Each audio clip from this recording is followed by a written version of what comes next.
Olá, muito bom dia, tudo bem? No Fala Amazônia deste domingo você vai acompanhar sobre a produção do amendoim forrageiro. Vamos falar também como você pode adquirir e tirar o seu selo da colônia através do IDAF, além de uma entrevista com o secretário de Agronegócios aqui do estado do Acre. Essas e outras informações você acompanha agora no Fala Amazônia.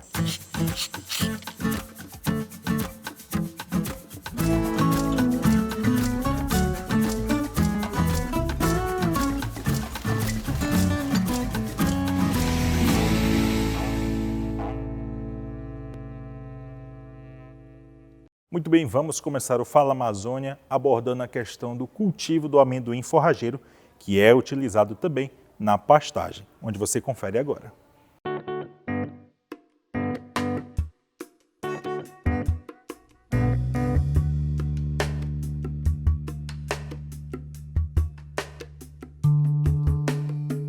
O uso do amendoim forrageiro visa intensificar a produção pecuária, pastos nos diversos biomas com baixo impacto ambiental, além de diversificar pastagens, melhora a fertilidade do solo, a dieta animal e eleva a longevidade dos pastos. A formação do viveiro do amendoim forrageiro é uma alternativa para multiplicar o material para uso posterior nas pastagens. Vamos conhecer? Antes de explicarmos todo o processo de construção do viveiro, o primeiro passo é escolher o cultivado do amendoim. O viveiro pode ser formado por mudas ou sementes.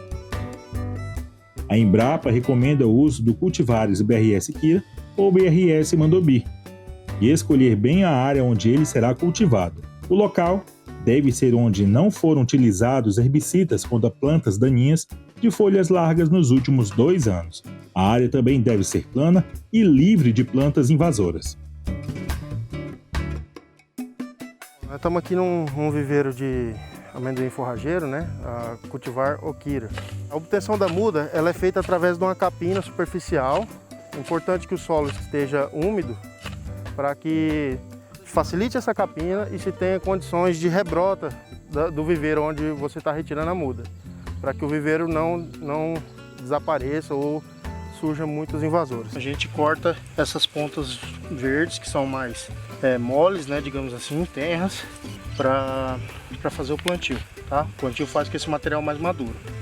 Então a gente descarta essa ponta. Então aqui a gente tem estolões maduros, já enraizando, prontos para serem plantados. O próximo passo é a dissecação da área. Se for grande, pode ser feito utilizando um trator, com implemento ou uma bomba costal. Glifosato de dissecação. A dose recomendada do herbicida glifosato para dissecação da vegetação varia de 4 a 6 litros por hectare, dependendo do tipo de plantas daninhas existentes na área. Mas claro, utilizando todos os cuidados de proteção individual necessários. Após a dissecação, começa o trabalho de gradagem, que deverá ser feito após 2 semanas de aplicação do herbicida. Outro ponto importante é a análise do solo para a realização da calagem e da adubação de acordo com a plantação na área escolhida.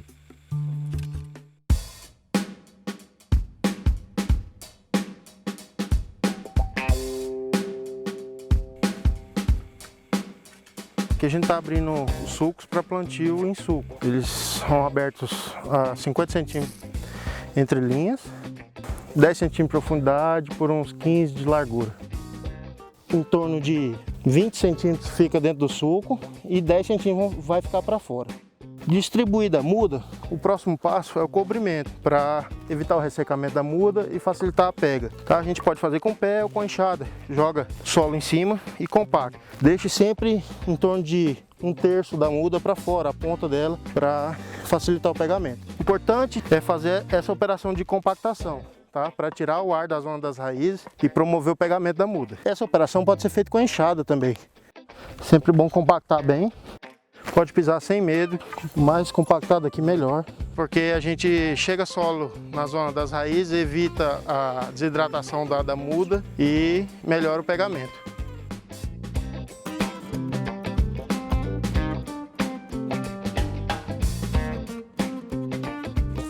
Esse processo é o processo de abertura de covas, muito similar ao de sulco. A diferença é que a gente não faz a linha contínua, né? A gente faz as covas a cada 50 centímetros, aproximadamente, 50 centímetros entre linhas também. É importante a profundidade da cova, em torno de 10 centímetros de profundidade. As mudas ficam protegidas do ressecamento superficial e a gente consiga fazer a acomodação perfeita da muda.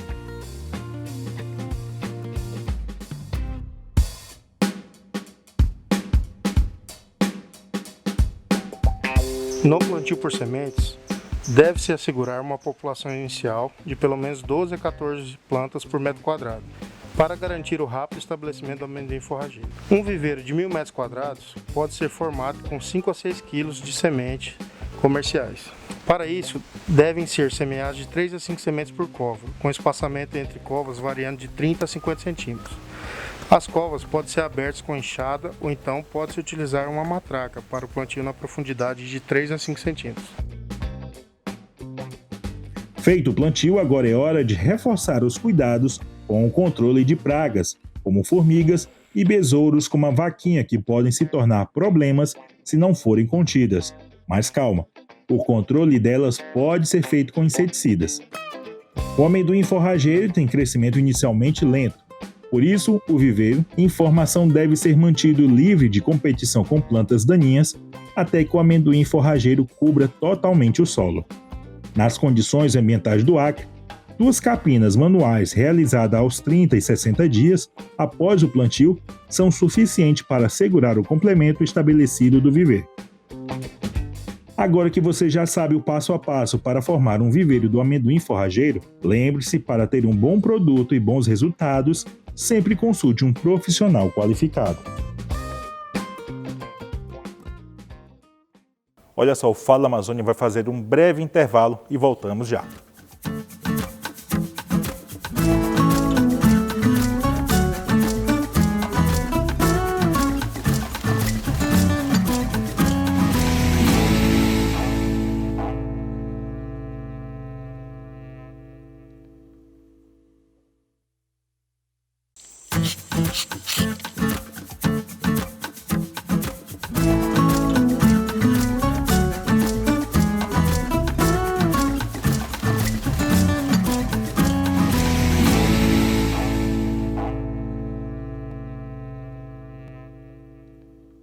Muito bem, estamos de volta com o seu Fala Amazônia. Neste bloco agora vamos abordar a respeito da comercialização de alimentos animal e vegetal, que existe um protocolo a ser seguido para quem deseja tirar o selo de orientação e qualidade, que você passa a acompanhar agora. Algumas das principais exigências para obter um produto de origem animal ou vegetal é a qualidade e a procedência. Os produtos desenvolvidos pelos agronegócios e agroindústria no estado do Acre passaram a seguir um protocolo estadual criado no ano de 2023, para se dar veracidade às informações e garantir que possam ser comercializados sem apresentar risco à saúde dos consumidores. É o selo da colônia, um instrumento que possibilita também a desburocratização dos documentos, como explica o fiscal do Instituto de Defesa Agropecuária e Florestal, o médico veterinário Marcelo Serratti. O selo da colônia ele foi criado no ano de 2023 por meio do decreto número 11.306 e esse decreto ele adequa as normas de inspeção e de fiscalização e as diretrizes de produção de produtos de origem animal. E ele adequa todas essas diretrizes à produção artesanal desses produtos por pequenos produtores, cooperativas e agroindústrias de pequeno e médio porte no estado do Acre. O selo da colônia ele garante a confiabilidade do produto, uma vez que esse selo é garantido por meio de uma fiscalização do órgão competente. Então essa fiscalização ela é adequada à produção desses produtos em pequena escala e a produção de forma artesanal, garantindo as características culturais e as características regionais dos produtos em questão. Então, os produtos abrangidos por esse projeto são os produtos derivados de leite, mel, ovos e pescado.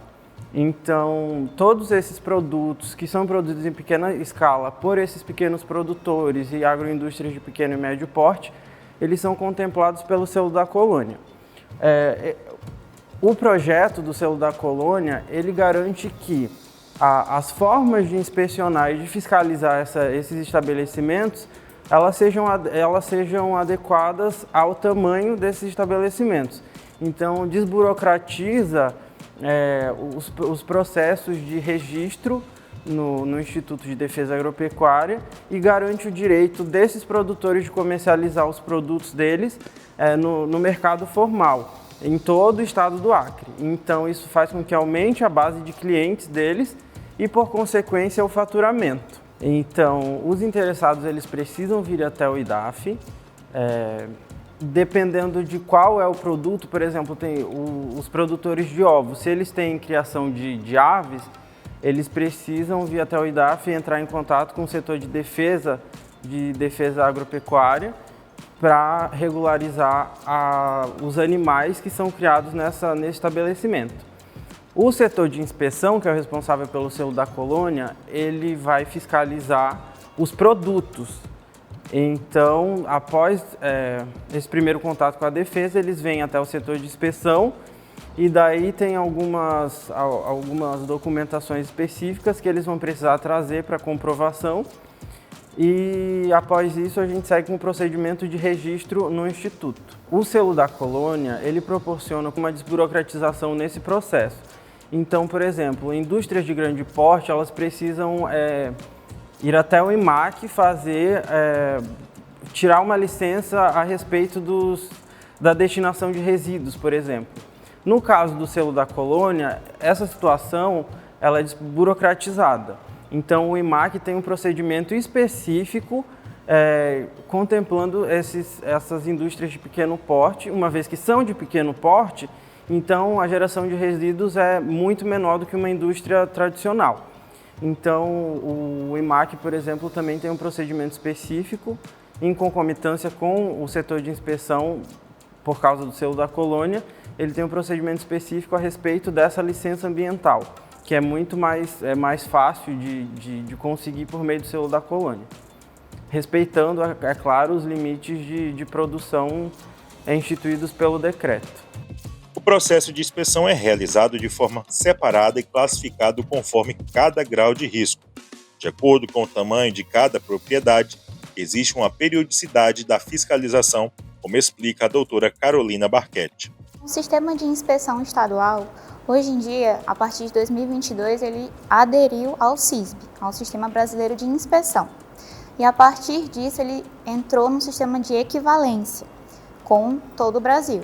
Então, as empresas, as agroindústrias que produzem produtos de origem animal, elas devem ser fiscalizadas pelo CIE, pelo Serviço de Inspeção Estadual, com base no SISB. Então, nós realizamos a nossa fiscalização a partir do autocontrole das empresas. Então, as empresas devem possuir esse autocontrole. Elas devem verificar, monitorar e garantir todos os seus processos. E o nosso papel é ir até o local fiscalizar. Então, essa fiscalização ela ocorre de forma separada entre estabelecimentos de inspeção permanente e estabelecimentos de inspeção periódica. Para a inspeção permanente, nós fazemos essas verificações de forma quinzenal. Então, quinzenalmente, nós vamos até a agroindústria produtora de alimentos, produtoras de produtos de origem animal, e fazemos as verificações com base nos planos de autocontrole das empresas. Então, elas vão trazer para nós os programas que garantem a qualidade do produto, a identidade, então que ele não vai mudar, que ele vai ter qualidade, que ele vai ser seguro para o consumidor. E nós vamos até lá e fazemos as verificações. Para os estabelecimentos de inspeção periódica, nós temos essa inspeção, essa verificação em loco baseada em risco. Então, depende do quanto aquele estabelecimento produz e também qual é o seu grau de segurança. Quanto mais seguro aquele estabelecimento for, mais demora para que a gente realize essa inspeção. Para os estabelecimentos de inspeção periódica, aqueles baseados em risco, nós temos 4 diferentes tipos de fiscalização. Então, para aqueles estabelecimentos que precisam de mais atenção, o risco 4, nós fazemos essas avaliações, essas verificações quinzenalmente. Já para aqueles de risco 3, nós fazemos de forma bimestral. Para os de risco 2, semestral, e para os estabelecimentos que quase não têm risco de risco 1, nós fazemos anualmente. Sempre que a gente faz essas verificações, dependendo ou quinzenais ou dependendo do período para os periódicos, nós verificamos se há risco à saúde pública. Se houver risco à saúde pública daqueles produtos que estão ali naquela agroindústria, nós iremos entrar com as punições. Então, o órgão tem o decreto e a lei em que a gente se baseia para fazer as ações, tomar as ações de punição. Caso aquele produto represente risco à saúde pública, nós iremos realizar realmente o descarte. E aí esse produto será recolhido e será descartado em aterro sanitário. Então, se você que tiver interesse em adquirir o selo da colônia, ou até mesmo o selo de inspeção estadual, o CIE, ou o selo CISB, que vai te garantir essa possibilidade de comercializar o produto estadual no Brasil todo, você precisa fazer a verificação da documentação necessária no site do IDAF. A partir dessa aba inspeção, nós temos lá como obter o CIE e você vai encontrar toda a documentação necessária. Você vai enviar a documentação através do e-mail oficial e a partir disso nós vamos emitir um parecer técnico e nós vamos ou deferir ou indeferir a sua adesão ao sistema. Se você quiser comercializar o seu produto de origem animal de forma regularizada no estado por completo, você precisa obter o CIE. Caso você deseje comercializar somente no seu município, você pode obter o SIM, seria um selo municipal. E caso você tenha interesse em comercializar um produto estadual em todo o Brasil, você pode obter o CIE em conjunto com o CISB. Olha só, lembrando para você que quer participar da produção do Fala Amazônia, você pode encaminhar sua sugestão de pauta para a gente através deste número que está aparecendo aí no seu televisor e também pode mandar para a gente através das redes sociais do Fala Amazônia e da TV Norte Acre. Nós vamos fazer um breve intervalo, mas desde já eu quero te avisar que no próximo bloco vamos ter uma entrevista com o secretário de Agronegócios aqui do estado.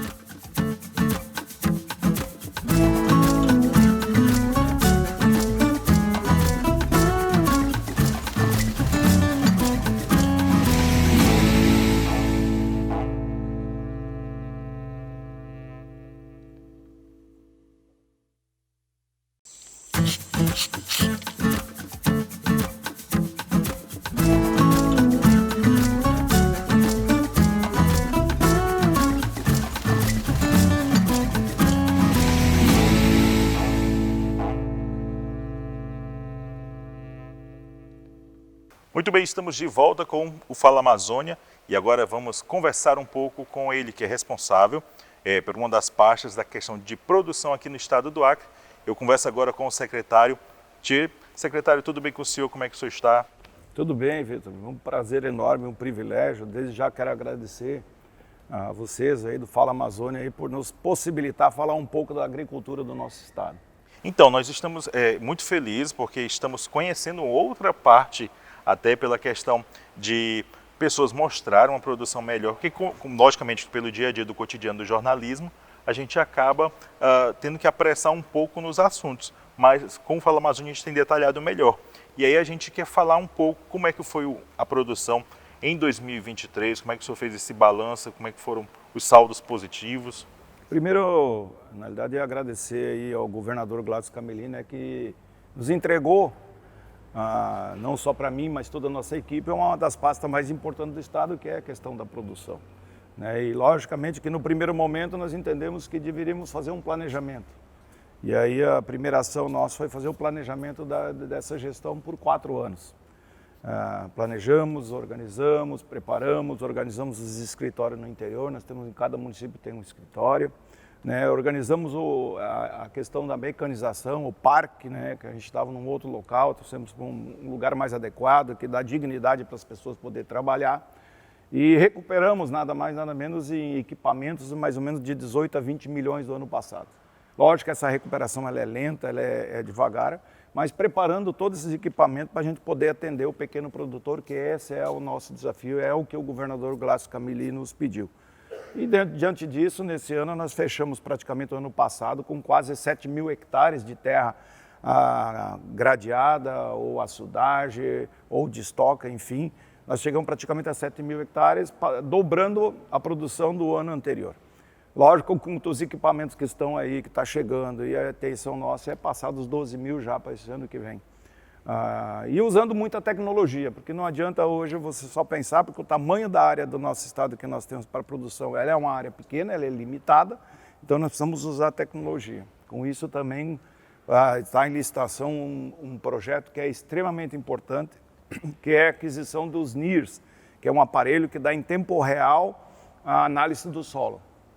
Porque você imagina que nós temos uma área hoje de 16 milhões de hectares no estado todo, mas nós temos praticamente 13 milhões só de floresta. Então, praticamente a área agricultável, ela chega aí 1 milhão e 800 na agricultura mesmo, na questão mais da pecuária, e 100 mil na agricultura, e nós temos 400 mil hectares para poder recuperar a área degradada. E com isso, com esse que eu estou falando, nós temos 4% de análise do solo nas nossas terras. Como é que você precisa produzir mais, em menos espaço, sem a gente ter essa tecnologia de a gente ter análise do solo? Você imagina que a análise do solo saía daqui, eu ia a Porto Velho, ia ao Mato Grosso, levava às vezes 30, 40, 60 dias para dar o resultado ainda para você poder recuperar. Então, a pedido nosso, o governador atendeu e a gente vai comprar esses aparelhos que é para poder fazer a análise do solo em tempo real. Isso dá para a gente corrigir mais rápido, porque quem vai ganhar com isso é a produção. Com relação a equipamentos, nós estamos aqui ao fundo, 5 foram recentemente adquiridos, né? Só falta a parte burocrática ser resolvida para começar a já entrar literalmente nos ramais, na produção. E também queria que o senhor falasse com relação a essa parceria com outros órgãos, como o IDAF, né, que tem também o selo da colônia, que existe essa fiscalização, uma parceria que vocês criaram o ano passado, estabeleceram, na verdade. Isso tem uma coisa muito importante, Vitor, uma coisa que a gente percebeu muito cedo. Então, ano passado nós terminamos com 27 projetos prontos, desde a Ceasa Digital, desde a questão da apicultura, a peixe, a questão da macaxeira, recuperar um pouco essa cadeia, enfim. E os equipamentos estão chegando. Então, esse aqui é o equipamento que veio da emenda parlamentar hoje da nossa vice-governadora Maílza. E com isso a gente correu muito atrás das emendas parlamentares, porque hoje o orçamento está na mão dos deputados federais e dos senadores. Então, com isso a gente está buscando aquilo que a gente realmente precisa para atender o nosso produtor. Quanto à questão do IDAF, por exemplo, nós temos uma relação fantástica com o Chico Tum, a gente tem dialogado todos os dias, porque quanto mais você conversar, é melhor para você poder entender. E isso é uma prática que nós fizemos, não só eu como secretário, mas também os nossos colaboradores, né, de ter ido próximo do produtor, conversar com ele, dialogar com ele, para entender a demanda, para entender os problemas que tem, fazer os projetos e a gente poder atender da melhor maneira possível. Apicultura, por exemplo, se você entrar em qualquer supermercado hoje, você não encontra um vidrinho de mel nosso. E nós temos o melhor mel do Brasil, porque o nosso mel é silvestre. Entendeu? Então, como é que a gente potencializa e como é que você consegue fazer isso? O projeto está pronto, nós aprovamos e nós somos tão audaciosos nesse negócio que a gente quer fazer o mel em pó. Porque se nós temos leite que se torna em pó, por que não podemos fazer do mel em pó? Então, tem coisas que a gente precisa agregar valor. Nós não vamos disputar mercado do mel nem com Piauí ou com Santa Catarina, quem quer que é outro estado. Como nós não vamos disputar mercado de milho com Rondônia ou a pecuária com Rondônia e outros estados. A intenção nossa é agregar valor no nosso produto. Porque o Acre tem uma peculiaridade que não tem outro estado. O Acre, primeiro, nós temos uma história linda de revolução, de conquista, e nós temos uma história mais linda ainda, que é a questão da preservação. E essa história ela precisa ser agregada no nosso produto. Então, por isso que no ano passado, nós realizamos o primeiro concurso do café, que foi um sucesso total, porque o concurso do café foi para dizer para o Brasil e para o mundo que o Acre planta café e tem café de qualidade. Então, se a gente agregar a nossa história num café de qualidade, esse café vai embora. Só para você ter uma noção, o concurso foi feito em outubro e hoje já tem café do Acre na Europa, nos Estados Unidos e na China. Então é muito rápido, vamos são rápidos. E isso nós precisamos agregar em outros produtos. Por exemplo, na questão do cacau. Cacau é um produto que tem um valor agregado fantástico, porque nós temos o nosso cacau nativo também. Entendeu? Então a gente vem trabalhando, a Secretaria vem trabalhando a questão do cacau, é uma cultura que eu tenho certeza que vai dar muito certo no nosso estado. como nós temos outras culturas, por exemplo, a nossa macaxeira. Nós mandamos fazer uma análise da nossa macaxeira ela tem o mesmo amido do milho. Isso é uma coisa que é fantástica, isso não acontece no resto do Brasil. E aí, às vezes, a pergunta vem, bom, mas nós temos macaxeira, nós estamos na época da farinha ainda, nós estamos na época da goma, e por que nós não temos a fécula? Porque uma indústria se estabelecendo aqui e produzindo a fécula aqui, ela saindo do nosso estado, ela vai com esse valor agregado, que eu digo que é o valor da preservação. Então, isso a gente vai ganhar muito. Então, a intenção nossa, junto com o governo Gladys Camilin, é de a gente poder produzir em qualidade e agregar valor na nossa cultura, nos nossos produtos, da nossa história. Eu acho que isso é um ganho que a gente vai ter, e quem vai ganhar com isso, com certeza absoluta, é o nosso estado. E a Secretaria também ela tem se destacado nesse apoio aos municípios, né? Mais cedo eu conversava com o vice-prefeito do Quinari, ele falava que agora até conseguiram, alguns produtores migraram agora para o agronegócio, né? Devido ao suporte que tem sido dado. Olha, é mais ou menos aquela história, se você pegar, abrir a palma da tua mão, bater com o dedo, é uma coisa, se você bater com o dedo dá outro valor, se bater com 3, com a palma da mão é outra. Então, se a gente juntar todas as forças, a intenção vai dar certo. Então, o governo do estado e o governador pediu para a gente não olhar para a prefeitura de qual time fosse, para a gente poder olhar e dizer assim, vamos ajudar, vamos contribuir, vamos construir. Não é nada que lá no Quinari, o senador Guiomar, né, a gente tem feito um belo trabalho em parceria com as prefeituras e em tantos outros lugares para fazer. Então, a gente não olhando a cor partidária, a gente poder ajudar o produtor. E tem uma coisa interessante, nós estamos migrando, nós temos 1.800.000 hectares, 1.900.000 mais ou menos, de pecuária. Tem muita gente da pecuária que está indo para a produção. Porque numa produção, você imagina, num ano ele faz 3 safras. Uma safra de milho, uma safra de soja, uma safrinha. Enquanto no gado ele vai levar 2 anos e meio, até 3 anos para tirar uma produção. Então tem muita gente migrando. Então, pô, o cara não tem um trator, ele só cria o gado dele, ele precisa fazer uma destoca, ou precisa fazer um açude, ou precisa aradar uma terra, por que a gente não vai fazer? A gente vai fazer. Né? Então, com isso a gente vem buscando não só ajudar o grande, mas como ajudar o pequeno. Eu vou te dar um exemplo aqui muito claro. A nossa pecuária, por exemplo, agora na exposição do ano passado, eu tive um privilégio de ver um juiz analisar o nosso gado e ele olhar para o gado e dizer o seguinte, esse gado aqui não é para o Acre não, esse gado nem para o Brasil, é para o mundo. Então nós temos uma qualidade fantástica na questão do nosso gado e o que nós precisamos fazer? É melhorar a qualidade do gado para o pequeno e médio produtor. Com isso fizemos um termo de cooperação com a BCZ, conseguimos doses. Agora foram 1.500 doses gratuitas para nós poder atender o produtor e nós estamos adquirindo mais doses. Então você imagina que a qualidade do nosso rebanho vai. Eu falei do gado para dizer que em outros também, o café, a gente vem trabalhando qualidade, olha, a secretaria está entregando, está aradando a terra, está dando calcária, está colocando as mudas, tá. Então eu tenho certeza que essa produção do café em 2, 3 anos ela vai triplicar, né? E triplicando e vai estar ajudando o pequeno. Tu imagina o pequeno tem 10 hectares, 8 hectares, ele já está plantando 1 hectare de café. Então vai ter um ganho maior ali na frente, entendeu? E o legal também é que vocês conseguiram consociar a questão do agronegócio, aí o extrativismo também com o lado ambiental, né? Preservando, mantendo as áreas onde mantém-se o extrativismo, que existe uma comercialização até de borracha com a empresa de calçados fora do país, né? Que é utilizado na produção, a Veja, né? E também tem a Itália, que vocês estão... questão de trabalhos mais qualificados na parte de móveis. É que assim, a gente precisa buscar um mercado fora, entendeu? Para poder agregar esse valor. Ó, nós tivemos na Itália, eu visitei a maior empresa de café do mundo, privada, que é a Lavazza, né? E agora, inclusive, semana que vem nós temos a outra reunião. A gente está em umas 4, 5 reuniões, que isso a gente precisa, eles poderem entender o nosso mercado e as nossas coisas. Imagina a gente conseguindo colocar um café nosso na Lavazza. E aí eu fiz a provocação na época para a Lavazza. E por que a gente não pensa um café com mel silvestre? Por que a gente não pensa um cacau com café, sabe? A gente poder entender e fazer as coisas diferentes, de a gente ser protagonista dos nossos produtos, a gente poder inventar. Eu tenho andado muito ali no Além Cacau, e aí não sei quem não conhece, mas vale a pena conhecer, que lá já tem chocolate feito do nosso cacau nativo, né? E quem é que está contando essa história? É a senhora lá de São Paulo, que é a Luísa Brandi, né? Que ela conta a história, o Pará está contando a nossa história e nós ainda precisamos contar a nossa história. Imagina que valor agregado não tem quando é nosso. E o desafio foi feito e eles vão lançar agora para os próximos dias um chocolate de cacau nativo com a nossa farinha de mandioca.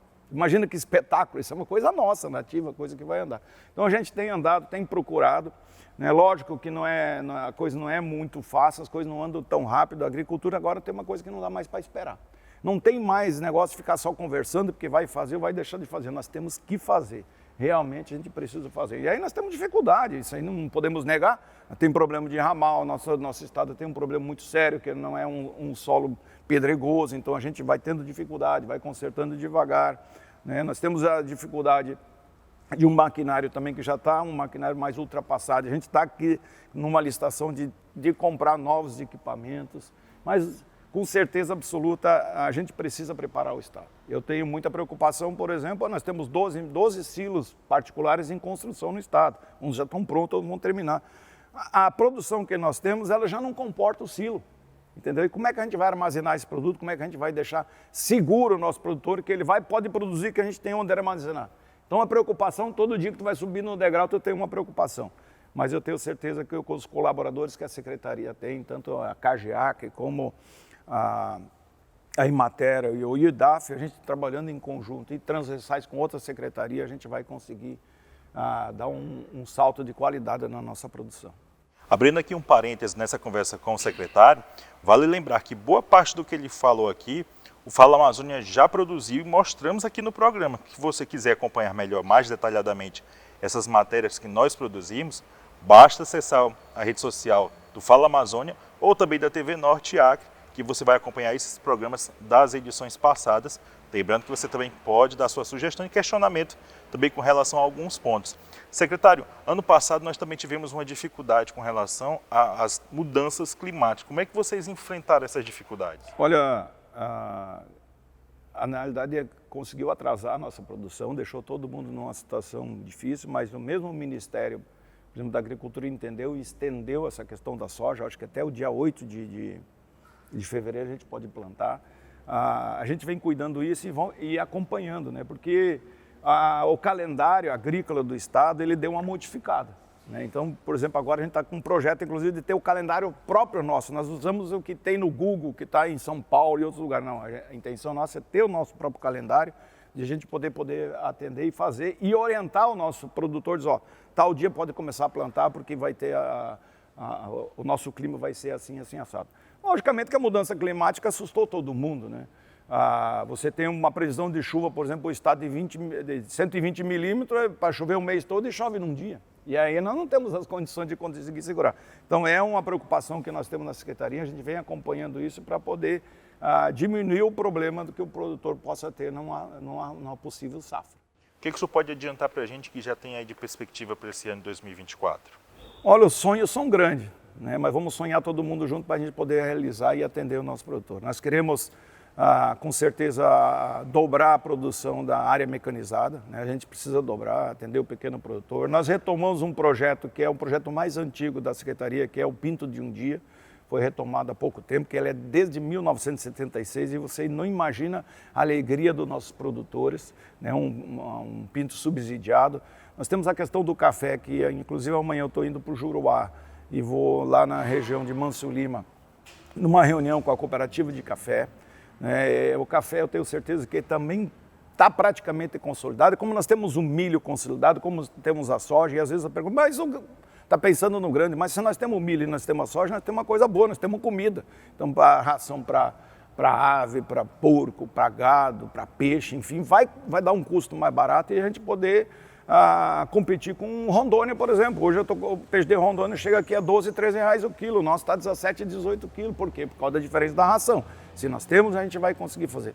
Então eu falei do cacau, quero falar do mel, a gente pode falar de tantas outras culturas. O peixe, por exemplo, nós fizemos aí ano passado o peixe no Prato Solidário, e esse ano a gente vai fazer novamente no peixe, fazer um festival de peixe para poder estimular o nosso produtor a produzir para ele ter mercado.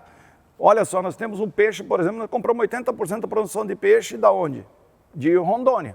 Ou se a gente começar a produzir aqui só para o mercado interno, a gente vai atender. Eu dou um dado aqui que eu gosto de falar muito, que é muito fácil de compreender. Nós compramos hoje 43 mil litros de leite por dia do estado de Rondônia, em caixinha. E nós ainda produzimos leite aonde? Barriga mole. Então, quando você vai ao mercado, você compra que tipo de leite? Ou em pó ou em caixinha. Então, nós temos que vamos dizer, incentivar a produção leiteira, e isso a gente está fazendo com o negócio do SEMI, melhorar o rebanho, poder atender o nosso produtor com a pecuária mais eficiente que a gente vem fazendo, para poder a gente também atender essa demanda, que também tem demanda no nosso estado para isso. Então tem vários problemas para poder atender, mas como eu disse, Vitor, a gente unido, a gente ouvindo o produtor, porque a coisa mais interessante que tem, não adianta eu ficar lá no escritório parado, no ar-condicionado, eu tenho que sair, eu tenho que ouvir o produtor, eu tenho que ouvir o que os colaboradores estão dizendo quando eles chegam de uma visita ao produtor. Olha, tem que cuidar disso, tem que pensar naquilo, vamos ouvir, vamos fazer. E com isso a gente vai vendo a real necessidade do nosso produtor e a gente consegue realmente chegar naquilo que é o sonho do nosso produtor de melhorar e a gente ter mercado para poder atender. Dou um outro exemplo de um projeto rápido, que é a Ceasa Digital. Por que Ceasa Digital? Porque nós temos que tirar o produtor que está lá produzindo na chuva, no sol, muitas vezes com dificuldade de tirar do ramal, e quando ele chega na cidade ele cai na mão do atravessador. Então é um projeto que a gente quer botar o produtor com o comerciante e entre eles mesmo fazer essa negociação para poder facilitar e o produtor realmente ganhar o preço. Com isso, a gente tem um preço base todo dia. E aí o produtor sabe quanto é que está custando a saca da macaxeira, quanto é que está a laranja, quanto é que está a banana, enfim, a melancia, para ele poder fazer a comercialização.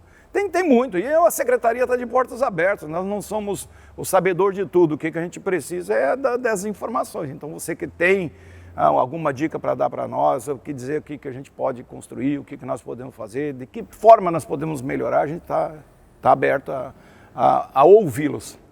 Secretário, para fazer as considerações finais, porque eu sei que tem uma fila ali já lhe aguardando para conversar, o que o senhor pode destacar para a gente aí, dentro da produção mesmo? O senhor já falou muita coisa aqui, mas tem alguma coisa que o senhor queira considerar? Olha, é assim, dizer que vontade de trabalhar não vai faltar, né? Nós temos a grande missão que o governador me deu, né, e deu para a minha equipe, de a gente deixar um grande legado na Secretaria da Agricultura. Esse é meu sonho. Eu poderia estar muito bem na Assembleia, trabalhando lá, é um lugar que eu gosto, o povo me escolheu para estar lá, mas o desafio de deixar um legado para essa história, de 5 mandatos que o povo acreano me deu, é o momento que eu tenho. Então eu vou fazer de tudo com a equipe, ajustando, trabalhando, sempre priorizando o nosso pequeno produtor, de a gente construir uma história linda na agricultura. O Acre, eu não tenho dúvida, é o estado com o maior potencial agrícola deste país. Nós temos terras boas, virgens, nós temos água boa e nós temos um clima fantástico. Então hoje, se você me perguntar, tem muita gente vindo já nos visitar querendo plantar soja, por exemplo, no estado, porque aqui chove e outros estados está faltando chuva ou chovem demais. Então, agradecer aqui a oportunidade de poder atendê-los e sempre me colocar à disposição, Vitor, e toda a sua equipe aí, de a gente poder levar informação ao nosso produtor. Obrigado, secretário, pela disponibilidade, tá bom? O espaço fica aberto da mesma maneira. Parabéns pelo programa. Obrigado. Para você que nos acompanha, o Fala Amazônia deste domingo vai ficando por aqui. Lembrando que se você quer rever essa entrevista e outras matérias que exibimos neste programa, você pode acompanhar pelas redes sociais do Fala Amazônia e da TV Norte também. Lembrando que às quartas-feiras, às 10h30 da manhã, tem a reprise. Nós nos vemos no próximo domingo.